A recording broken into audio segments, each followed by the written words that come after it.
Bolsonaro pediu ao ministro Alexandre de Moraes a revogação de todas as medidas cautelares impostas contra o ex-presidente, no inquérito que investigava a coação no curso do processo, né, já que foram denunciados apenas Paulo Figueiredo e o Eduardo Bolsonaro, e não Jair Bolsonaro.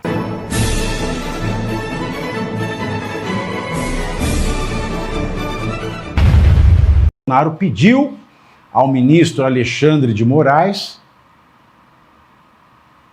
a revogação de todas as medidas cautelares impostas contra o ex-presidente, no inquérito que investigava a coação no curso do processo, né, já que foram denunciados apenas Paulo Figueiredo e o Eduardo Bolsonaro, e não Jair Bolsonaro.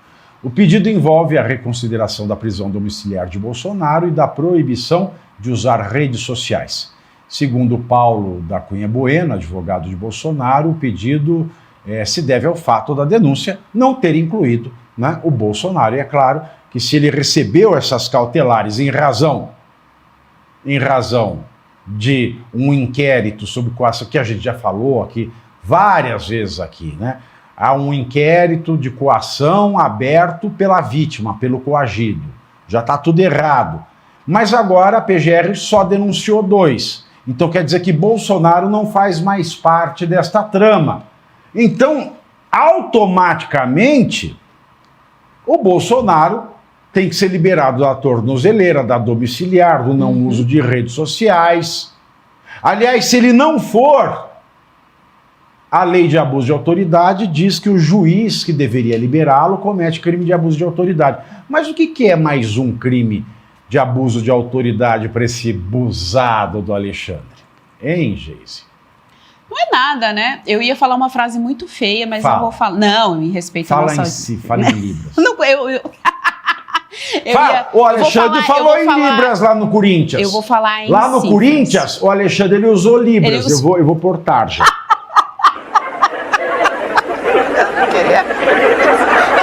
Ele usou Libras ali. Vou falar de uma maneira mais suave para não ficar tão chulo, mas o que é um pum para quem já está com todo o número 2? Então é isso, né? Você viu a mulher do Roberto Justus? Não. Falando? A mulher dele falou que ela vai para a privada da PUM porque o Roberto Justus não admite. Ele não gosta? Acaba o casamento se ele vê um PUM. Mesmo? Então é esse negócio. O que é um PUM? Mas e se o se Roberto escapulir? Justus é fim do casamento. Se escapulir já era, então. De repente escapuliu numa risada, assim, no espirro. Sabe quando espirra? Às vezes escapole aí já era. E na academia, quando você está fazendo agachamento, é aquela coisa que Ô, Zuminha que sempre vai pra academia. Vem cá, Zuminha, vem cá. Deixa eu mostrar seu look de lanterna verde. Não tem, acabou o meu diurético, Zuminha? Acabou seu diurético. Alguém tá roubando o diurético. Você viu que eu derrubei uma moeda aqui? Você não viu? Não adianta, eu tô de vestidinha. Não, mas dá uma voltinha aqui. Dá uma voltinha, isso aí. Depois põe o WhatsApp dela na tela. Não pode continuar, Gisele. Eu vou até distrair. Eu nem sei o que eu tava falando. Alexandre de Moraes, vamos lá.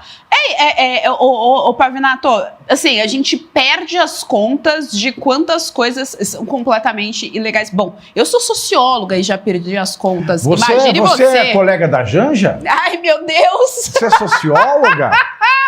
Você tem a mesma profissão da doutora Rosângela. Eu tenho a mesma profissão que a Janja e que o Fernando Henrique Cardoso. Eu tenho a mesma profissão que o Nelson Williams. É verdade. Que o Alexandre de Moraes. É verdade, é verdade. Também não posso falar muita estamos ali, coisa. né? Estamos ali no tete a tete. Mas veja bem, o que colocou ele em prisão domiciliar foi justamente aí essa história do inquérito com o Eduardo e tal, com o dinheiro, né? O dinheiro que foi mandado, que depois concluíram o óbvio ululante, já dizia Nelson Rodrigues. O dinheiro era privado, não tinha nenhuma fonte ilícita. Levantaram até, Pavinato, aquela história de lavagem de dinheiro, mas também derrubaram logo na sequência. A PF não concluiu absolutamente nada em relação à fonte enfim, da renda, do patrimônio, aliás, melhor colocando, do patrimônio do Jair Bolsonaro, não encontraram, portanto, ilegitimidade na fonte desses patrimônios todos e concluíram, óbvio, que o dinheiro era um dinheiro para pai e filho. É assim, a coisa mais óbvia, ululante da face da terra. Mas se é isso que colocou ele em prisão domiciliar, que gerou, inclusive, aquelas decisões completamente patéticas mesmo, com erro de português gravíssimo, não conseguia, não conseguia pontuar o acento grave indicativo de crase. Aquilo foi um só. O despacho teve 42 erros, que eu contei. Você contou, exatamente. 42 ou 43, eu não lembro de cabeça. Exatamente, assim, mas os mais grotescos, né? A pontuação com acento grave que indica crase, o mas e o mais, fora a falta de elegância, de educação e de liturgia com a quantidade absurda. Ele devia ter aulas devia tomar aulas com a Janja, de elegância. Não, com certeza, ela realmente é um grande exemplo de elegância, mas a quantidade de pontos de exclamação e letras também garrafais, colocando, portanto, ali as decisões de maneira gritada, estava gritando nas decisões, mas se é tudo isso que colocou o Bolsonaro na domiciliar, se é isso especificamente que impede o ex-presidente de falar com a imprensa. De novo, toda e qualquer pessoa que trabalha com comunicação não pode conversar com o ex-presidente, não pode, por exemplo, perguntar, mas e aí, qual é a sua percepção? Pergunta óbvia de time de futebol, como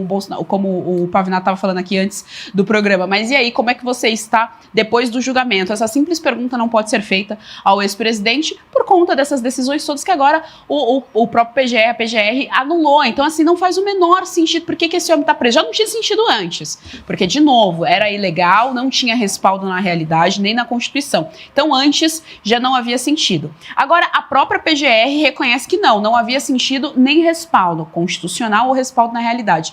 A pergunta que se fica é, por que ele está preso? A conclusão é a mais óbvia. A STF tornou-se um ente político e está ali tomando as suas ações de acordo com interesses políticos dentro desse tabuleiro da política partidária mesmo. Então, no sentido de corrupção, de corromper o sentido da instituição, o STF se corrompeu por meio desses ministros para salvar o STF. Sabemos muito bem qual que é o caminho, qual que é a iniciativa constitucional e que parte do Senado, que tem 81 senadores, ou tem 2 ou 3 ali que talvez não estejam tão dormindo, mas que está dormindo, que, enfim, está deixando essa água bater no bumbum. O Senado tem 25 senadores que prestam. 25? Você fez? De cabeça eu lembro de 3, de verdade. 25, pronto, temos aí 25. Tem vários critérios, né, o CA de MDMC, né? Eu tava com saudade. Estatística aplicada do meio do meu copo. Ai, meu Deus! Eu apliquei vários critérios. Agora, é o seguinte, né, você falou, o STF, né, que se torna um órgão. E você aí já está preparado para ter todos os argumentos para dizer que Marx não foi um cara legal, para dizer que o comunismo não é um lugar para diversidade, para desmontar essa grande fake news histórica da esquerda, que é repetida por nossos professores de história, de geografia, de sociologia, que é repetida nas universidades, que é repetida nos livros.